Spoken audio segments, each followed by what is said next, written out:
O trono da graça, Hebreus 4:16. Deixe que o resplandecer e o brilho da palavra trono sejam demais para a visão mortal. Nosso texto agora nos apresenta e nos presenteia com um brilho suave e gentil da encantadora palavra graça. Somos chamados para o trono da graça, não ao trono da lei. O rochoso Sinai uma vez foi o trono da lei, quando Deus veio ao Parã com 10.000 dos seus santos. Quem desejava aproximar-se de tal trono? Nem mesmo Israel. Os limites foram estabelecidos sobre o monte e se apenas um animal tocasse o monte, seria apedrejado ou traspassado com um dardo. Ó, que vocês, os hipócritas que esperam poder obedecer à lei e pensam que podem salvar-se por ela, olhassem para as chamas que Moisés viu e se encolhessem trêmulos e desesperados.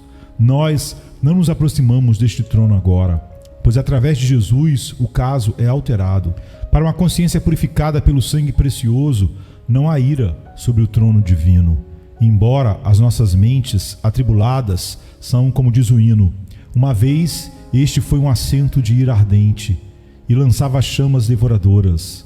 Nosso Deus parecia um fogo consumidor e zeloso era o seu nome. E bendito seja Deus, não temos agora que falar sobre o trono da justiça final, diante do qual todos nós iremos, e como muitos de nós temos crido, e encontraremos como sendo um trono de graça, bem como de justiça, pois aquele que está sentado sobre o trono não pronunciará nenhuma sentença de condenação contra o homem que é justificado pela fé. Mas eu não tenho te chamado para o lugar de onde a trombeta da ressurreição soará de modo estridente e claro hoje. Ainda não vemos os anjos com suas espadas vingativas saírem para ferir os inimigos de Deus.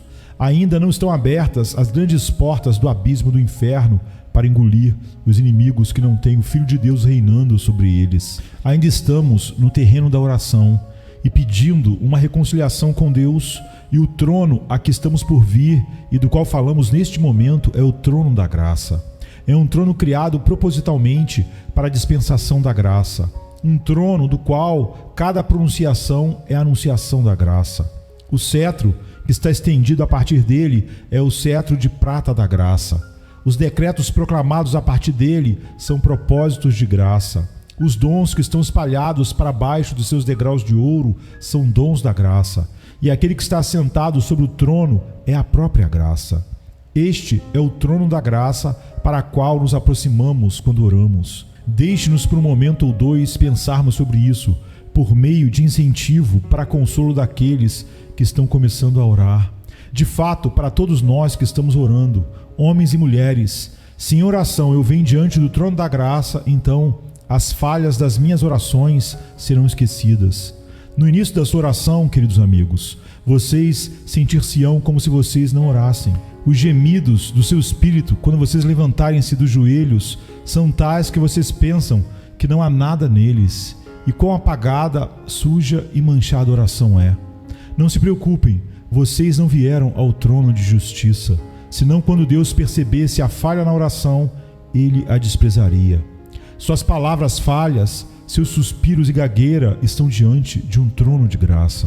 Quando qualquer um de nós tem apresentado a sua melhor oração diante de Deus, se nós a víssemos como Deus a vê, não há dúvida de que teríamos grande pranto sobre ela, pois há pecado suficiente na melhor oração que já foi feita para assegurar que seja lançada para longe de Deus. Mas não é um trono de justiça, repito, e aqui está a esperança para as nossas mancas, hesitantes súplicas. Nosso rei condescendente não mantém um cerimonial imponente em sua corte, como o que tem sido observado em príncipes entre os homens, onde um pequeno erro ou uma falha assegurariam ao peticionário ser demitido em desgraça. Oh não! Os clamores defeituosos de seus filhos não são severamente criticados por ele. O Supremo Senhor Tesoureiro do Palácio de Cima, nosso Senhor Jesus Cristo, tem o cuidado de alterar e modificar cada oração antes que ele a apresente. Ele faz a oração perfeita com a sua perfeição e prevalente com seus próprios méritos. Deus olha para a oração tal como apresentada por meio de Cristo e perdoa todas as suas próprias falhas inerentes. Como isso deve encorajar qualquer um de nós que nos sentimos fracos, errantes e inábeis na oração. Se você não pode suplicar a Deus, como por vezes você fez em anos passados, se você se sente como se de uma forma ou de outra você tenha enferrujado no trabalho de súplica, nunca desista, mas continue ainda, sim, e venha mais vezes, pois não é o trono de severas críticas, é o trono de graça ao que você veio. Então, além disso, na medida em que é um trono da graça, as falhas do próprio suplicante não impedem o sucesso da sua oração. Que falhas existem em nós? Quão inaptos estamos para chegarmos diante do trono de Deus? Nós que estamos todos contaminados com o pecado por dentro e por fora. Alguns de vocês ousariam pensar em orar se não fosse porque o trono de Deus é um trono de graça? Se eu pudesse, eu confesso que eu não o faria. Um Deus absoluta e infinitamente santo e justo não poderia, em coerência com a sua natureza divina, responder a qualquer oração de um pecador como eu sou, se não fosse que ele providenciasse um plano pelo qual a minha oração chegasse até ele. Já não um trono de absoluta justiça, mas um trono que também é o assento de misericórdia, o propiciatório, o lugar onde Deus se encontra com pecadores na mediação de Jesus Cristo. Eu não poderia dizer-lhes, ore, nem mesmo para vocês santos, a menos que fosse um trono da graça. Muito menos eu poderia falar de oração para vocês pecadores, mas agora eu vou dizer isso para todo pecador aqui. Embora ele pense de si mesmo como o pior pecador que já viveu, clame ao Senhor e busque-o enquanto ele pode ser encontrado. Um trono da graça é um lugar adequado para você. Vá de joelhos. Por simples fé, vá para o seu Salvador, pois Ele é quem é o trono da graça. É nele que Deus é capaz de dispensar graça aos mais culpados da humanidade. Bendito seja Deus, nem as falhas da oração, nem ainda as do suplicante devem calar nossas súplicas ao Deus que se deleita em corações quebrantados e contritos. Se é um trono da graça, então os desejos do suplicante serão interpretados. Se eu não consigo encontrar palavras para expressar os meus desejos, Deus, em sua graça, lerá os meus desejos sem as palavras. Ele compreende os seus santos, o significado dos seus gemidos. Um trono que não fosse gracioso não poderia sensibilizar-se para interpretar as nossas petições. Mas Deus, o ser infinitamente gracioso, irá mergulhar na alma de nossos desejos e Ele lerá ali o que nós não podemos falar com a língua. Você já viu uma mãe quando seu filho está tentando dizer alguma coisa e ela sabe muito bem o que o pequeno tem a dizer e o ajuda quanto às palavras, pronunciando as sílabas para ele? E se o pequeno tem quase esquecido o que ele queria dizer, você vê a mãe sugerir a palavra e assim o sempre bendito Espírito, desde o trono da graça, nos ajudará e nos ensinará palavras. Não, escreverá em nossos corações seus próprios desejos. Temos na Escritura casos onde Deus coloca palavras na boca dos pecadores. Tomai convosco palavras e convertei-vos ao Senhor, diz-lhe em Oséias 14:2. Receba-nos graciosamente e nos ame voluntariamente, diz ele. Ele colocará os desejos e colocará a expressão desses desejos em seu espírito por sua graça. Ele direcionará os seus desejos para as coisas que você deve buscar. Ele vai ensiná-lo as suas necessidades, embora você ainda não as conheça. Ele irá sugerir-lhe suas promessas para que você seja capaz de pleiteá-las. Ele, de fato, é o alfa e o ômega para as suas orações, assim como ele é a sua salvação.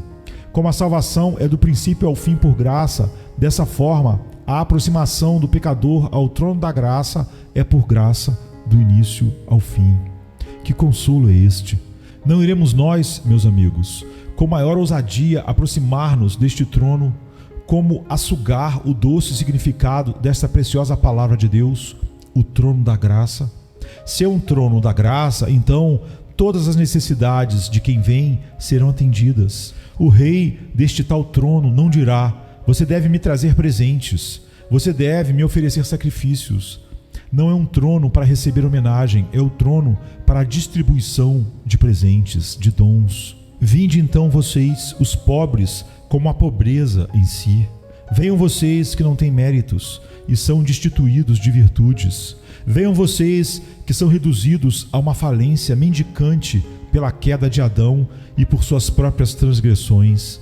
Este não é o trono de majestade que se apoia pela tributação dos seus súditos, mas um trono que se glorifica pelo fluxo que sai como uma fonte com torrentes de coisas boas. Venham agora e recebam vinho e leite, que são dados de graça. Sim, vinde e comprai vinho e leite sem dinheiro e sem preço. Todas as necessidades do suplicante serão supridas, porque é um trono da graça. E assim, todas as misérias dos suplicantes receberão misericórdia. Suponha que eu venha para o trono da graça com o peso dos meus pecados. Há alguém no trono que sentiu o peso do pecado há muitas eras atrás e não se esqueceu do seu peso. Suponha que eu venha carregado de tristeza. Há um ser ali que conhece todos os sofrimentos a que a humanidade pode ser sujeita. Estou deprimido e angustiado, tenho medo de que o próprio Deus me abandonou. Há alguém sobre o trono que disse: meu Deus, por que me desamparaste? É um trono de graça que se deleita em olhar para as misérias da humanidade com olhos ternos, de modo a considerá-las e aliviá-las. Venham então, vocês que não são apenas pobres, mas miseráveis. Vocês cujas misérias os levaram há muito tempo para a morte e ainda a temem.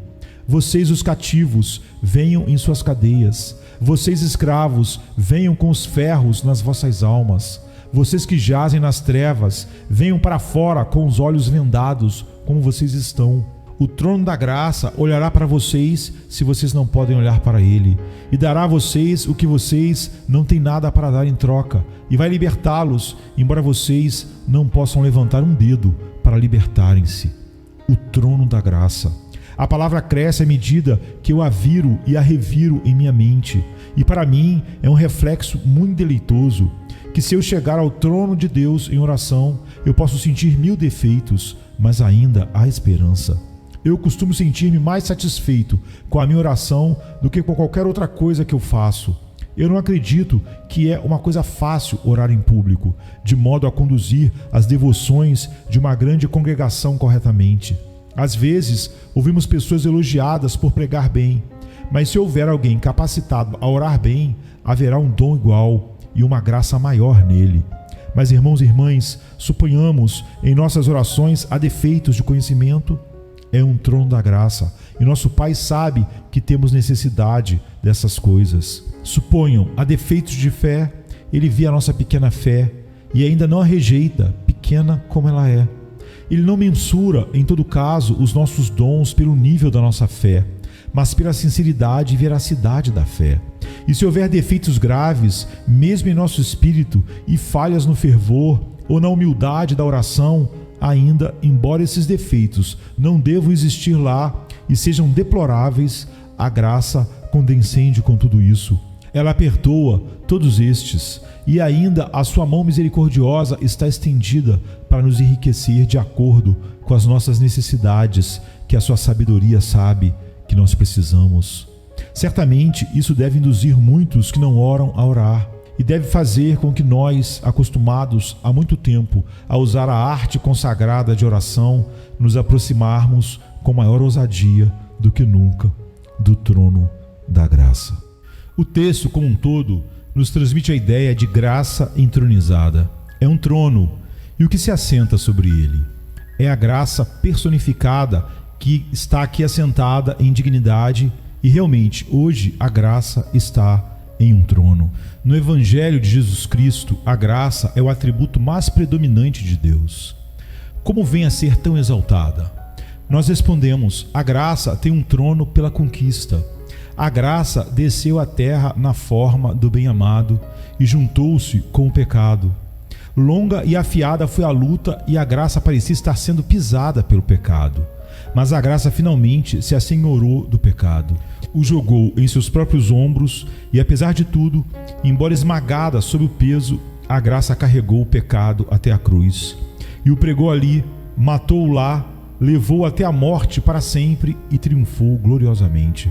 Por esta causa, a esta hora a graça senta em um trono, pois venceu o pecado humano, suportou a pena da culpa humana e abateu todos os seus inimigos. A graça, por outro lado, se senta no trono, pois sentou-se ali por direito. Não há injustiça na graça de Deus. Deus é tão justo quando Ele perdoa um crente como quando Ele lança um pecador no inferno. Eu acredito, na minha própria alma, que há tanto e tão pura justiça na aceitação de uma alma que crê em Cristo, como haverá na rejeição daquelas almas que morrem impenitentes e são banidas da presença de Deus para sempre. O sacrifício de Cristo permitiu a Deus ser justo e justificador daquele que crê. Aquele que conhece a palavra substituição e pode apreender o seu significado corretamente, verá que não há nada devido à justiça de qualquer crente. Jesus Cristo pagou todas as dívidas do crente e Deus seria injusto se Ele não salvasse aqueles por quem Cristo sofreu vicariamente, para quem a sua justiça foi concedida soberanamente a quem é imputada. A graça está no trono pela conquista e permanece lá por direito. A graça está entronizada hoje, irmãos, porque Cristo consumou a sua obra e a ascendeu ao céu. Está entronizada em poder. Quando falamos do seu trono, nós queremos dizer que ela tem poder ilimitado. A graça não se assenta no banquinho de Deus. A graça não está nas cortes de Deus, mas ela se senta no trono. É o atributo reinante. Ela reina hoje. Esta é a dispensação da graça, o ano da graça. A graça reina pela justiça para a vida eterna. Vivemos na era da reinante graça, tendo em vista que Ele vive sempre para interceder pelos filhos dos homens, todos os que o Pai deu a Ele. Jesus também é capaz de salvar perfeitamente os que se achegam a Deus por meio dele. Pecador, se você encontrasse a graça pelo caminho, como um viajante em sua jornada, eu ordenaria você a familiarizar-se a ela e pedir a sua influência. Se você devesse reconhecer a graça como um comerciante no comércio, com um tesouro na mão, eu ordenaria cortejar sua amizade, pois isso enriquecerá você na hora da pobreza.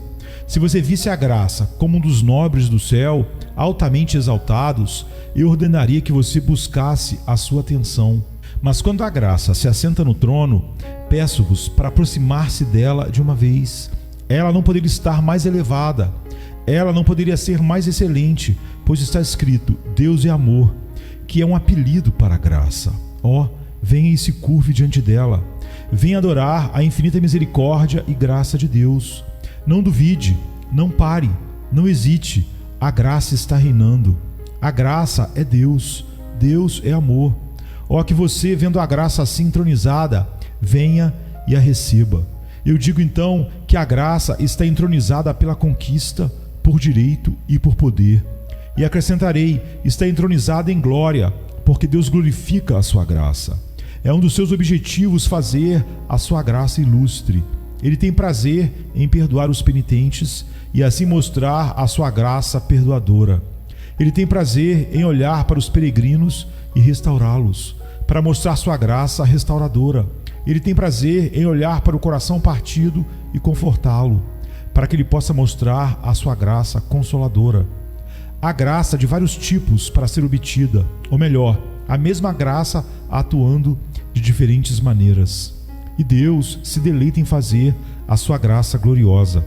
Há um arco-íris rodeando o trono semelhante à esmeralda de sua compaixão e seu amor.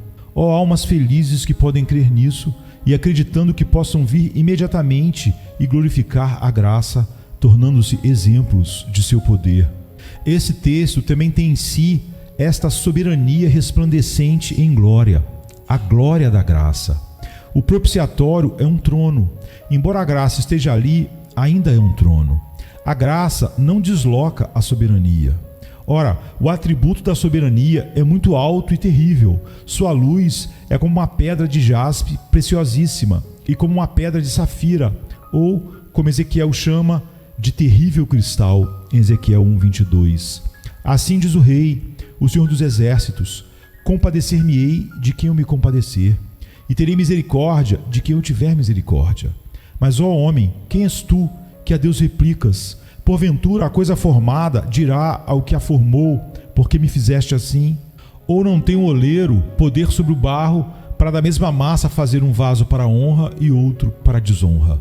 Romanos 9:15, 20 e 21. Estas são grandiosas e terríveis palavras, e não devem ser replicadas. Ele é um rei, e ele fará o que quiser. ninguém poderá deter a mão, nem lhe dizer o que fazes. Mas que nenhum de vós esteja abatido pelo pensamento da sua soberania. Eu convido vocês para o texto. É um trono, ali há soberania. Mas para cada alma que sabe orar, cada alma que por fé vem a Jesus, que foi trazida pelo Espírito Santo soberanamente, o verdadeiro propiciatório, a soberania divina, não possui nenhum aspecto sombrio e terrível, mas está cheio de amor. É um trono da graça, de onde deduzo que a soberania de Deus para um crente, para um suplicante, para aquele que se aproxima de Deus em Cristo, é sempre exercida em pura graça, pois é a graça que o trouxe. Para você que vem a Deus em oração, a soberania opera sempre assim. Terei misericórdia daquele pecador que não merece, embora nele não haja nenhum mérito. Ainda assim, porque eu posso fazer o que quero do que é meu, eu vou abençoá-lo. Vou fazê-lo meu filho, vou aceitá-lo, porque eu trouxe ele por minha graça soberana. Ele será meu no dia em que eu reunir minhas joias. Sobre o propiciatório, Deus nunca exercita a soberania a não ser em forma de graça. Ele reina, mas neste caso a graça reina pela justiça para a vida eterna por Jesus Cristo, nosso Senhor. Existem essas duas ou três coisas a serem pensadas, e eu fiz. No trono da graça, a soberania está localizada sob laços de amor.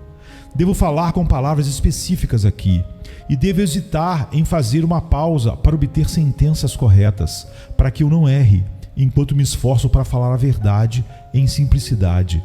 Deus fará o que quiser, mas no propiciatório ele está sob obrigações de sua própria autoria, pois ele entrou em aliança com Cristo e deu a ele um povo, escolheu um povo e deu ao seu filho, e assim, em aliança com o seu escolhido, todos os escolhidos por ele na eternidade estão ali incluídos. Embora Deus sempre será um soberano, ele nunca quebrará a sua aliança, nem alterará a palavra que saiu da sua boca. Ele não pode negar um pacto da sua própria criação na eternidade. Quando eu venho para Deus em Cristo, o Deus no propiciatório, não preciso imaginar que por qualquer ato de soberania deixará de lado a sua aliança, pois sua aliança soberana foi feita na eternidade. Isso não pode ocorrer, é impossível. Além disso, no trono da graça, Deus é novamente vinculado a nós por suas promessas. Jesus diz que todo aquele que o Pai deu a ele virá a ele, e esses, então, estão diante do trono da graça. O pacto contém em si muitas promessas graciosas, extremamente grandes e preciosas. Pedi e dar-se-vos-á, buscai e encontrareis, batei e abre-se-vos-á. Mateus 7:7. Ainda que Deus tenha dito esta palavra, ou uma palavra para esse efeito, foi na sua própria opção de ouvir a oração ou não. Mas não é assim agora. Pois agora, se a verdadeira oração é feita por meio de Jesus Cristo, a sua verdade o faz ouvi-la. Um homem pode ser perfeitamente livre, mas no momento em que ele faz uma promessa, ele não é livre para quebrá-la. E o Deus eterno não quebrará a sua promessa. Ele a fez ao seu Filho, que representava todos os eleitos na eternidade. Ele tem prazer em cumpri-la. Ele declarou que todas as suas promessas são sim e amém em Cristo Jesus. Mas para o nosso consolo, quando observamos a Deus sob o aspecto alto e terrível de um soberano, temos isso para refletir, que ele está sob vínculos do pacto eterno em relação à promessa de ser fiel às almas que o buscam. Seu trono deve ser um trono da graça para o seu povo. E novamente, o mais doce pensamento de todos: cada promessa da aliança foi confirmada e selada com sangue. E longe esteja do Deus eterno derramar desprezo sobre o sangue do seu Filho amado. Quando o rei envia uma carta para uma cidade, ele pode anteriormente ter sido absoluto e pode não ter havido nada para verificar suas prerrogativas. Mas quando a cidade tem a sua carta, então pleiteia seus direitos perante o rei. Semelhantemente, Deus deu ao seu povo uma carta régia de bênçãos incontáveis, concedendo-lhes as fiéis misericórdias de Davi. Muito da validade de uma carta depende da assinatura e o selo. E, meu amado, que firme é a carta do pacto da graça soberana. A assinatura é a caligrafia do próprio Deus e o selo é o sangue do unigênito do Pai. O pacto está ratificado com sangue. o sangue do seu próprio Filho amado. Não é possível que possamos pleitear em vão com Deus quando pleitearmos o sangue que Ele selou a aliança, em tudo bem ordenada e segura. O céu e a terra passarão, mas o poder do sangue de Jesus com Deus não pode falhar. Ele fala quando estamos em silêncio e Ele prevalece quando somos derrotados.